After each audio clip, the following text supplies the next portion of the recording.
ઈડરના ચોટાસણ ખાતે 2 ફેબ્રુઆરીથી 8 ફેબ્રુઆરી દરમિયાન શ્રીમદ ભાગવત સપ્તાહ જ્ઞાન યજ્ઞનું ભવ્ય આયોજન કરવામાં આવ્યું છે, જેમાં વિશ્વ પ્રસિદ્ધ ભાગવતાચાર્ય પરમ પૂજ્ય શ્રી શરદભાઈ વ્યાસદાદા ભક્તોને શ્રીમદ ભાગવત કથાનું જ્ઞાન પીરસશે.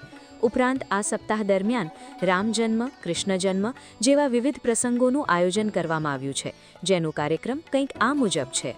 2 ફેબ્રુઆરીના રોજ ભવ્ય પોથી યાત્રા સાથે કથાનો પ્રારંભ થશે, જે બાદ 5 ફેબ્રુઆરીના રોજ સવારે 11:30 કલાકે રામજન્મ અને બપોરે 12:30 કલાકે કૃષ્ણજન્મની ઉજવણી કરવામાં આવશે.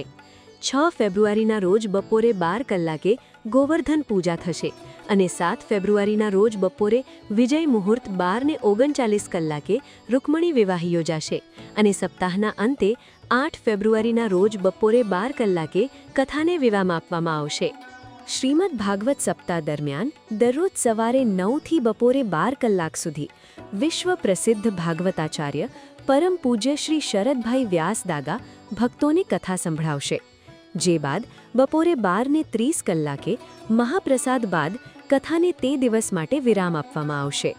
શ્રીમદ ભાગવત સપ્તાહ જ્ઞાન યજ્ઞનું આયોજન ચોટાસણ ગામના અનિલ કાંતિલાલ જોશી, દીપક કાંતિલાલ જોશી તથા સમસ્ત જોશી પરિવાર તરફથી ચોટાસણ પ્રાથમિક શાળા ખાતે તમામ સનાતની ભક્તો માટે કરવામાં આવ્યું છે.